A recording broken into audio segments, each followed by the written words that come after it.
real estate, fitness, and no bullshit real life talk.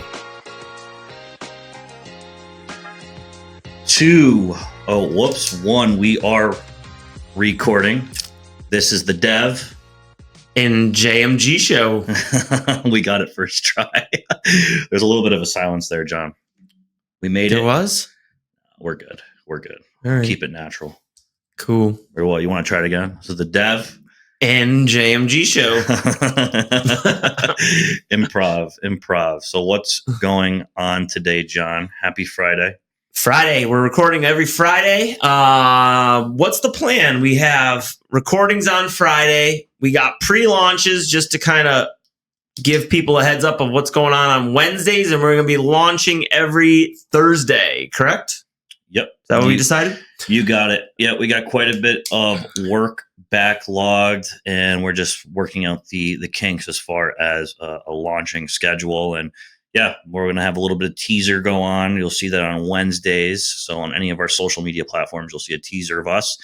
And then that'll give you the heads up that the post is coming soon. Check out the DevNJmg YouTube channel.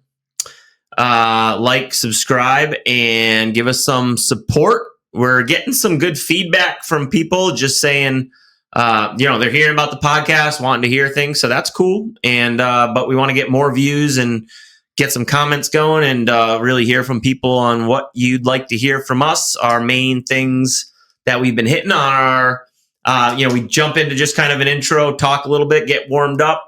Let us know if you like that or you like us to jump like right into just talking about points about real estate. Then we usually get into some real estate stuff, get into some real life, no bullshit talk. And then we usually end with a little bit of fitness talk. So let us know what you're liking the most, what you're disliking, and give us some feedback so we know how to cater to people who are watching. All right. Awesome, John. Yep. Bring them into it. Let them know we're here to listen. We care. We'll take whatever feedback. Even if you want to drop some hate, go for it too. You just help us out. Appreciate it. Thank you in advance. So, and John, I love you too. John, I know that you did a speech yesterday. How did that go? That was yesterday. Yeah. That went well, I thought. I hope. The only thing, it was tough actually because there was a lot of real estate agents there. So, some nerves there. Obviously, just talking in front of a bunch of people. It was windy. The elements weren't great, but the background was beautiful. We were at Glendale Ridge, amazing winery, and the day was beautiful. So that was cool. But yeah, I thought it went very well for just kind of a speech. And besides my recording falling over about maybe 7-8 minutes into me talking, but that was cool. No one noticed and no one cared anyway. It was just me that I wanted the recording in a selfish way so I could post it on social media and stuff. So yeah, you got to save that one for the blooper reel. Yep. We'll line up a blooper reel. There you go. Yeah. You got to post the failures too. Yeah, man. Got to fail. Failing's part of it. So actually, yesterday, I'll just say a little bit of what I did yesterday. I had, I met with somebody. I had gotten off an ad. So I met up with them. I had what ad?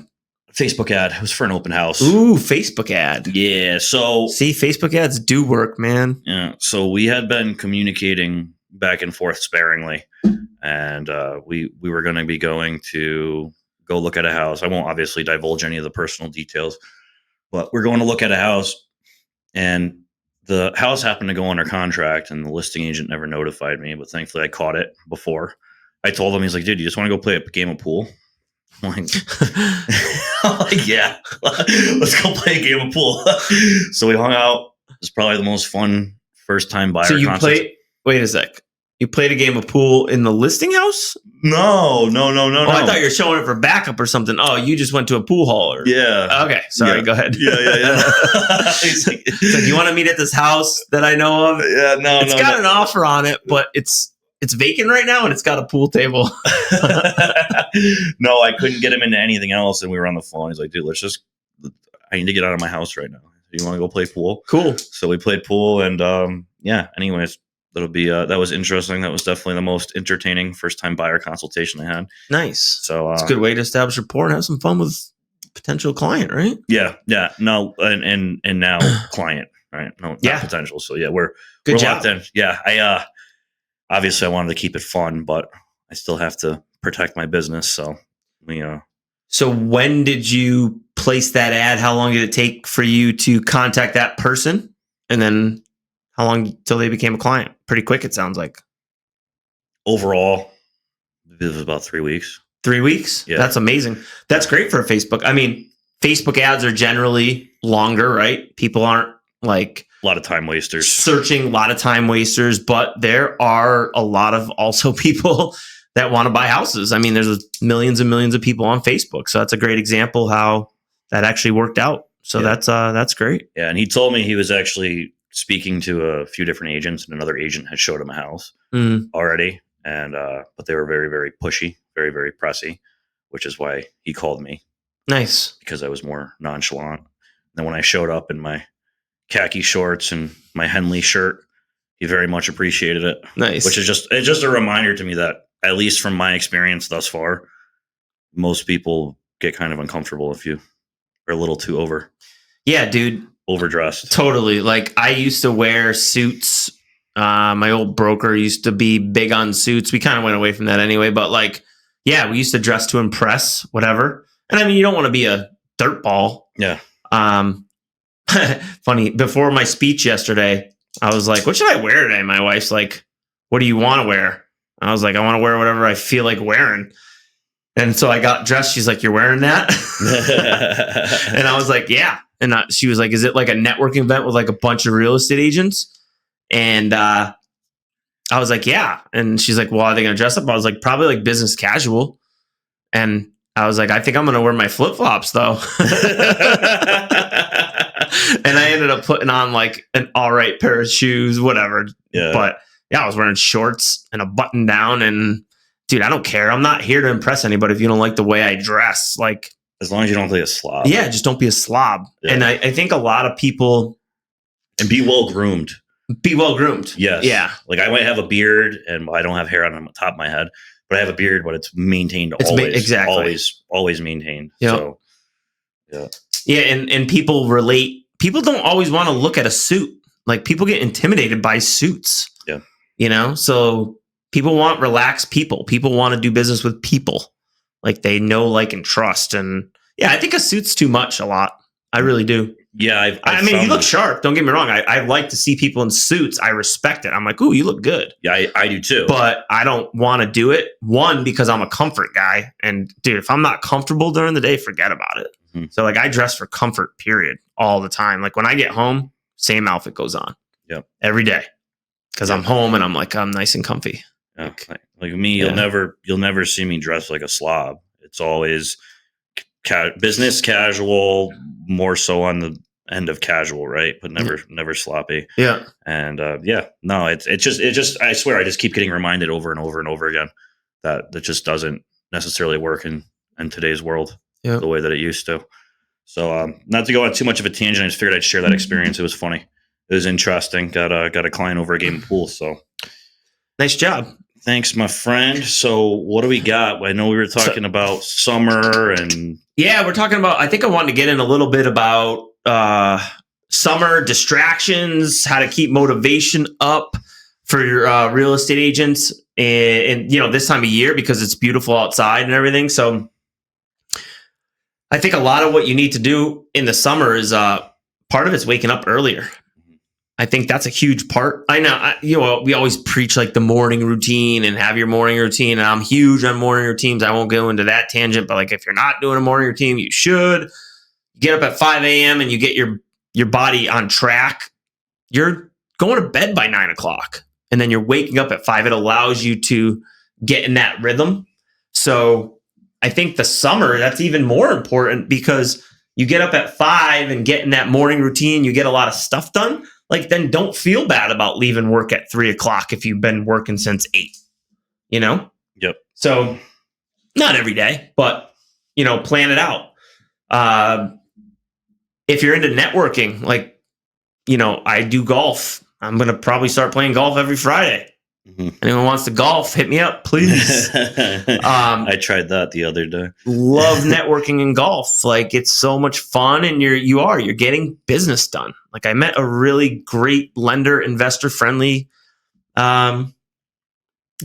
today. Well, I knew him already, but we finally hooked up and actually got to know each other really well. And so, it's those types of things that, that's going to propel your business. Like we have a game. And again, it comes down to strategy when you're networking, right? So like, don't just network and treat it as a fun day. Like have a purpose, have a strategy behind it. What are your intentions today? Who are you golfing with? Let's say if you're going golfing, and what are you accomplishing? Like it's got to be accomplishing something. Mm-hmm. If you have a potential client, like that's to get better rapport and get that client, right? Whatever it is, doesn't matter, but have a strategy. Always have a strategy. I think, and I'll pass this over because I don't want to talk too much, but I used to not have strategies. Like I would network and do this and that. And I'd get home from like a networking event. And like I'd have a bunch of business cards or something to follow up with people or whatever it was. But like I didn't actually go in with an intention. It was just like I thought I should be networking. So I did. Right. But I really didn't accomplish as much as I could have. Can you give me an example of an intention that you would go into a networking event looking to accomplish by the end? Yeah, absolutely. So like, I want to talk to as many possible people as I can, and I don't want to have conversations for 30 minutes. Mm-hmm. Like, I don't want to talk to you for 30 minutes. Sorry. Because what I can do is go talk to 50 people and get 50 cards and then email them and call them later and then set up with, not 50 individual meetings, but maybe 10 individual meetings of the people that I jive with the best and that are going to do business with me, the most, what's the word I'm looking for? The people I can help the most, right? The people that can help me the most, the people that I actually want to have that 30 to an hour conversation with, we'll set it up later. Like there's no need to sit there for 30 minutes and talk to the same person at a networking event, unless you're trying to obviously establish some rapport. But my intention at a networking event is to talk to as many people as I can. And then the follow-up is later. And that's when you can really build that relationship. Interesting. So that's how I handle networking now. And like you said too, is that there's some people have different approaches. Whereas, so for someone like me, I might find more value at this moment. And maybe I'm wrong. I'm actually almost asking your opinion more so. Is let's say I'm at a networking event and I speak to 5 people and I build 5 really good relationships. Mm-hmm. Because if I'm not vibing with someone, I'm going to move on anyways. Yep. Right. I'm not going to sit there and talk to someone I don't like for a half hour. Yep. This is not going to work. Right. So I would agree with your approach as well. Yeah, I mean, it's just something because I can enjoy that, and because like I said, I'm not going to be wasting my time with somebody anyways. So I'm not going to be talking to somebody who's a time waster for a half hour anyways, right? Because it's just going to weed itself out. Yeah, so I think that's what used to happen to me. I used to talk to a bunch of time wasters, and I was nice. So like I would literally talk to the person who. You always want to give people your time and try to give back, but you don't want to talk to like a new person that just wants to sit there and pick your brain about things for a half an hour. Yeah, they can do that later. That's a time suck, right? They can do that later. Yeah, I could meet them later too if they wanted to use my time. Then it just wasn't at that time. But I agree. Like I think if you find the right 5 people, say at a networking event, spend a half hour each with them. I don't think that's a problem, or if you have that much time. But same with open houses. Like if we want to go on a quick tangent, like open houses. You have 20 people that come through an open house. Maybe 5 of them are unrepresented, let's say. Do you just get those 5 people's information, talk to them for 2 minutes apiece, and then follow up with them later, try to get them on the phone? That's where my head was going too. Or do you just talk to that one person that you connect with the most to establish the best rapport, and then that's your client? Yeah, they both work, right? They both work. You could either try to collect as much information as you can, and then follow up later, or you could try to connect really well with one person or 2 people at that open house. Mm-hmm. There's definitely arguments to each side, for sure. So, and both work. Yeah. Yeah. Yeah. I find myself being more of the kind of person who wants to build rapport and something a little bit more long lasting with a handful of people versus a lot. It just seems to flow more naturally because I can almost start to get head goes in different places, gets almost like a little overwhelmed, a little too much going on, a little bit too much stimulation if I get hit with too many people. Gotcha. Versus handling a few. So just something I think it has to do with my personality trait. So it's good to hear that, like you're agreeing with me, is that both of them work.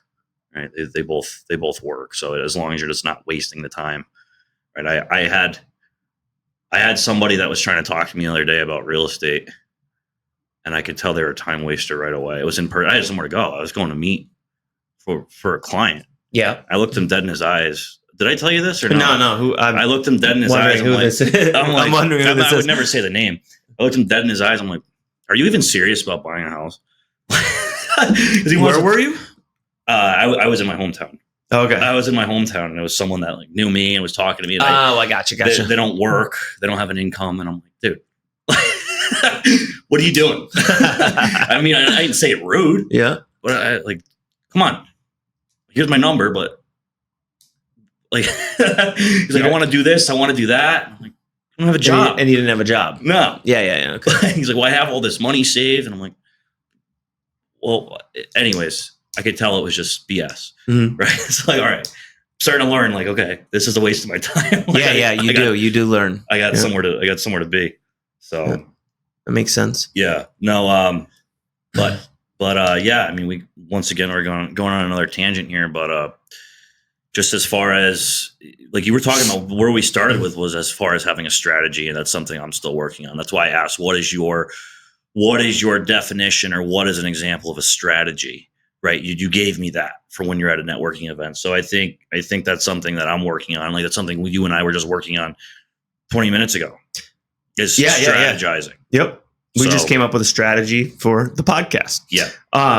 So we have intentions now with this podcast. Like the first, what is this? I think this is our 6th episode, but we're dumping one episode number 4 because of audio. Like, we didn't know how we were going to launch and get it all organized and put content out and all this. Like now we have an actual plan on how we're going to pre-launch and launch. And, when it gets recorded, you do this, and this, and then you do this, and this. So there's a strategy behind what we're doing right now. And I think when you go back to like the open houses or the networking or any of those things, everyone does things differently. There's not one correct way to do things. There's not one correct way to work with buyers. There's not one correct way to list properties. There's not one correct way to call expireds or for sale by owners.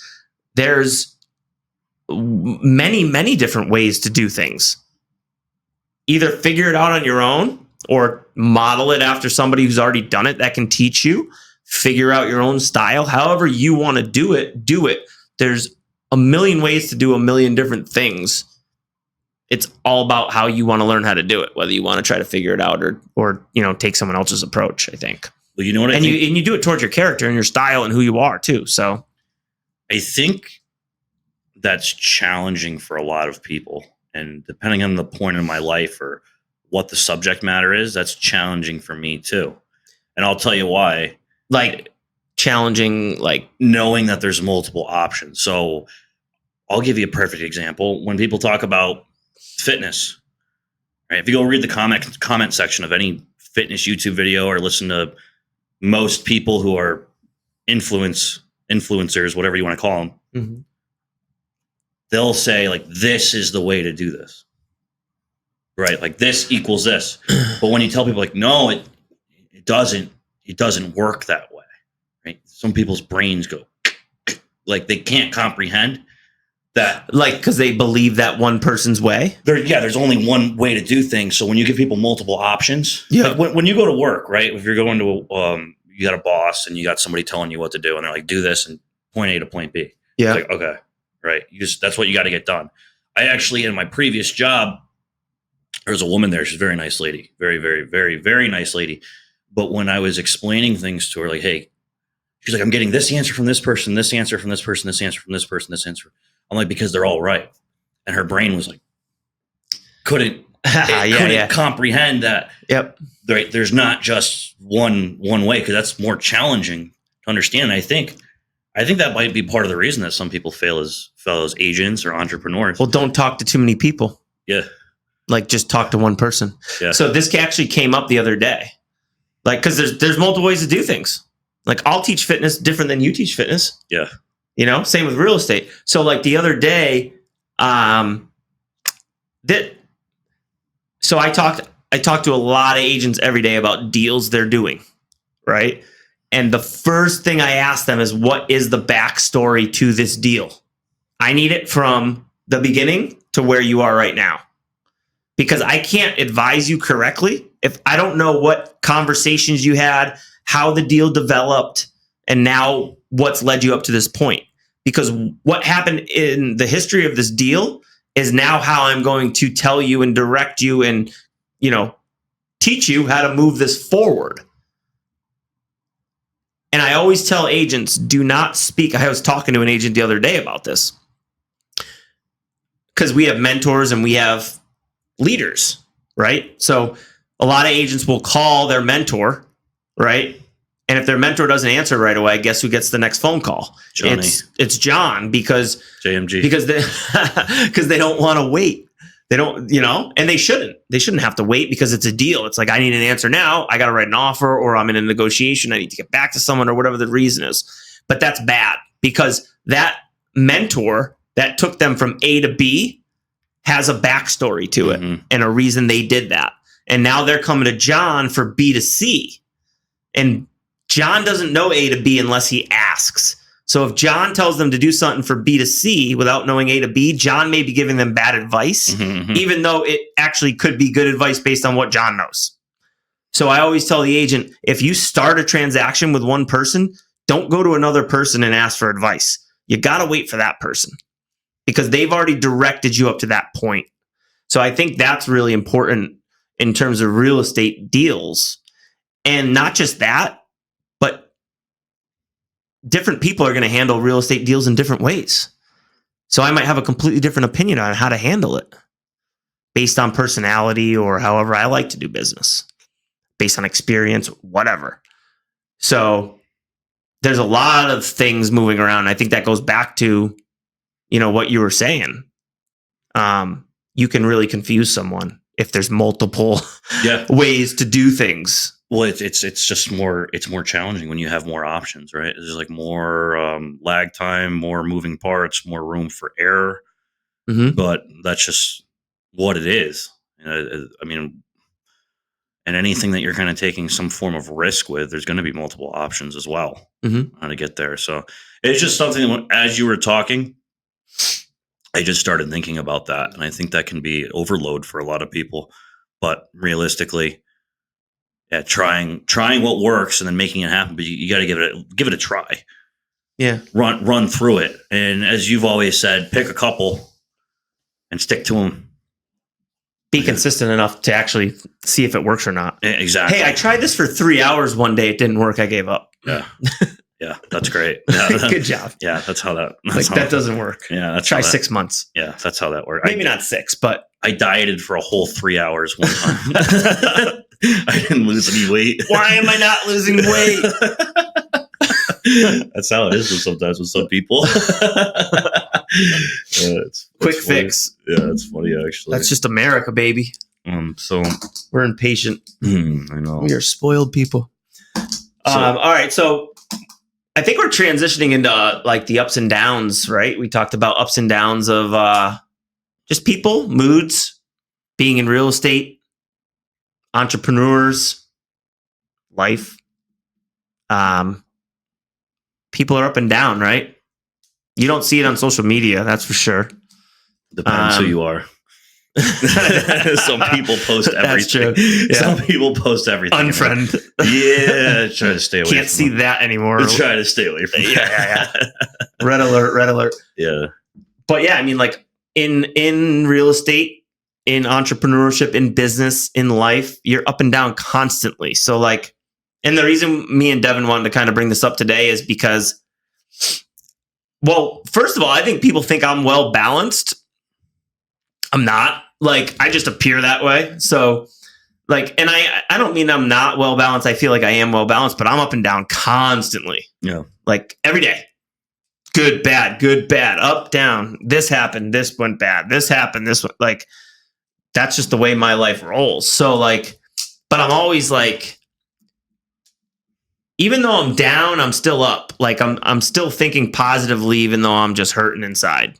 Yep. Like I'm just like, I'm down right now and I get it and I'm aware of that. And how am I going to get out of this shit? Cause I don't like how I feel right now. Yeah. And that's fine. There's nothing wrong with that. Like that's completely natural, I think. So and the reason that we wanted to kind of talk about this a little bit today is because I've noticed Devin's moods lately, and I feel like he's been down a little bit. When I first started jiving with you, your energy was much higher, I feel. Mm-hmm. So I don't know if you wanted me to just throw you on the spot there. You want to put me on blast, Dude's John? bipolar. But no, I'm just joking around. But yeah, I've noticed like a little decrease in mood. So like I wanted to kind of hit on that with you to just be like, how have you been feeling? Like, am I reading too much into that with you, or is there a little bit of downward going on and you're picking yourself back up? Like, how is that working for you in real estate? Yeah. So as far as ups and downs, so I try to always, to some degree, stay on some form of beam, right? So you're not really going to ever see me saying mother F the world or anything like that. Like that's not in my nature. So I'm not like that. As far as the ups and downs, so since being in this industry, I was told that's exactly what to expect, that it's like a roller coaster ride. And that's exactly what I got. So almost just being aware of that and just knowing that's what's happening. Yeah. That's okay. Like I'm like, oh, this is actually normal. So at first, I remember the first time I had the big up and down, and that was during one of my first offers that I almost had everything completely accepted. It was second offer I ever did. I had everything completely accepted. And then I got a phone call from the client at 10 o'clock at night and says, we don't like the area. Right. And I had been on the phone for like 4 hours doing this. I had someone come over to my house and then the deal's blowing up in front of my face. So I'm on the phone while this person's at my house for 4 hours up until 10 o'clock at night. Awful. Yeah. So welcome that was the to first real time. estate. Yeah. And I woke up the next day and I was toasted. Yep. Because that was the first time something like that happened. I wasn't depressed. I wasn't upset. Just tired, cooked. I didn't necessarily feel defeated. I mean, I'm sure there was some level of it, but just knowing that's part of it, that's how it works. And then the wins feel really good too. Like we were just talking about, I know it's not a big win, but the game of pool and client stuff, that felt rewarding to me. So these aren't things that I would experience at a normal job, put it that way. It's not. But that's also why I wanted to jump out a window when I was at a normal job, because I can't have things straight like this. It's too boring. Wicked boring. I used to have the best job, man, like way back in the day that I quit. Yeah. And I look back and I'm like, you're an idiot. You said you barely had to work, right? I barely had to work, dude. It was the coolest job. Shout out to Bear Paint. Like Bear Paint was the best company in the world to work for. But they were a great company. I worked hard. It's not that I didn't work hard. I got bored and I quit. Yeah. Like my boss is like, where are you going, dude? Like, what are you doing? Like no one leaves Bear Paint. I'm like, I'm bored. Yeah. Like they're like, you can go on to do this. I'm bored. I'm out, But anyway, like I get that. I can't do that either. Doesn't make any sense. And I tell agents actually at that, Polish National Credit Union event. And I was talking to a few agents. One agent manages a bunch of agents out in Connecticut, and he was on the phone and he was like talking an agent off a ledge. And this agent, it wasn't even a client. And I was talking to him on it, and he was like, no, he hasn't even, it was a lead. And the agent was flipping out about a lead. And like the team leader was just like, why don't you just give the lead to somebody else? It was like that simple. It was like, if this lead is causing you that much stress, bye-bye. Yeah. Right? Like it ain't worth it. Yeah. And then like another agent actually that I was talking to at the same event, I have two good examples here. They were like, and this is my point of where I'm at now. She's like, I do everything on the fly now. Like what used to distract me for a day and upset me for 24 hours that I went mentally insane because I was stressed out about a situation. Now I'm like on the fly with my kids in the background screaming. I'm like, oh yeah, that's what you do. Yep. Oh, you're in that. Yeah. Okay. Gotcha. Like you can just do real estate anywhere at any time because you're that good at it. And it's simple. Like there's not a situation you ever stress out about because you just know how to handle things. And you will get to that point as an agent.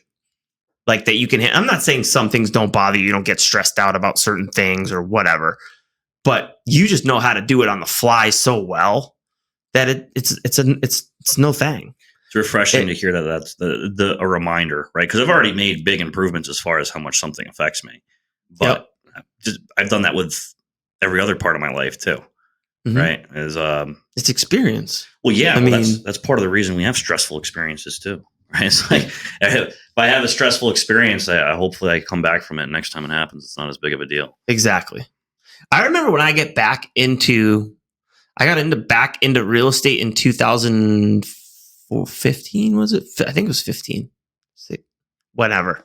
I think it was 2015. And I had already done real estate, like back in 2008, 9. Then I did whatever. I did some investing stuff. But point was, I was fairly newer to real estate in 2015 because I hadn't been in the game in a while. It was new to me. And I remember one deal that I got into. It was my first deal. It was rocky and it was really hard. And I had some serious like anxiety. Like I had to actually like check myself. It was a very uncomfortable thing. Like, because I do have anxiety. So like, I remember specifically, it really got me. And so like I think one of the reasons I'm a good trainer is because I've been there, done that, and understand, and I know how people feel as new agents. And one of the things, as I've been recruiting more and more agents, I want to weed them out. Like, I don't want to spend 12 months holding hands or babysitting people that I just know don't have it. And I know you can never know that for sure 100%. But I ask really specific questions now, and I tell people even before they're going to come on. And this is from a national, like we bring on, I'm building a national network, so we're bringing on agents all over the place. But before they come into my 90-day training, I am screening them, and I'm telling them that real estate is a hard business. I want to know how they react to that. Yeah. Right. And I'm not discouraging about it, because I give them an upside too, right? But I want them to understand this is not HGTV. Oh, I know that's what I get people. That's what a lot of people think it is. It's not. Yeah. So it's a great business, and it can be very easy if you have like a good sphere of influence. That's really going to help your business, like sphere of influence, because you're doing deals with friends and family, and that's less stressful, and they come to you easier, and you don't deal with a bunch of, there's a lot of wackos out there too. So you're dealing with some tougher leads if they're online and things like that. But like in general, real estate's a tough business anyway. So you got to have the grit. And that's what I like. So I guess to sum it up, because I'm talking too much, but if the ups and downs in real estate, if you're feeling that right now as an agent, specifically, especially if you're new, don't worry about it. It's perfectly normal. Like, and it's going to get better. So just work through it and call whoever you need to call to figure it out, make yourself feel better, or talk it out, or get the support you need. If you're not getting support, that's a whole nother conversation, but it's going to get better. Just keep doing deals and keep plugging through it, because you'll get there eventually, I think is the biggest point. But yeah, I'm up and down and bipolar all the time. It's completely normal for me, and I'm just used to it. And like you said earlier, you're getting used to that. Like you're like, I already know I'm back and forth, up and down. Yeah. It's like the anticipation, like knowing what you're getting yourself into. Hey, if I eat this food, I'm gonna get a sick stomach. Right? It's like, okay, like I already know. If I go eat ice cream, it's gonna taste really good, but it's gonna be very painful. And sometimes I make that sacrifice. How's it painful, man? I love ice cream, dude. Oh, dude, my stomach is shot. When you eat ice cream? When I eat anything. That you're not. Yeah, my stomach just been like that since I was a kid. So actually, the whole bodybuilding thing kind of really improved my life, because when I finally got the diet down to the way that I did, because I actually got so perfect on my diet, not because the final nail in the coffin was once I realized, oh my God, my stomach is almost normal when I eat chicken and rice 6 times a day. You ever tried dog food? It's like that, like the they chicken and rice. That's mixed. My mom's dog actually sheets that stuff. It looks pretty good. So what's the last thing you got for us, John? I think we're pretty much up for today. What do we got for time on it? 25 minutes? 35. Wow. Yeah. Failure rate of agents, man. I've always thought it was 1 out of 10. I think, did you mention 1 out of 7 today? Who was I talking with? I said 1 out of 10. I said 10% succeed. It's around 10%. I think it's like 11. I think I please don't quote me, but I think it's like 11% or something. Yep. So, I mean, 1 out of 10 agents, or 1 out of 10 agents will actually make it. Just the industry. And I think one reason is because it's a hard industry, right? That's the first reason. But 2, there's just not a lot of support, accountability, and the right training out there for agents. The barrier to entry is way too easy, in my opinion. And that's on the industry. But things need to change. Period. End of story. So, but I don't mean that in like a discouraging way. Real estate's the most fabulous career. I love it. Like, that's why I'm in it.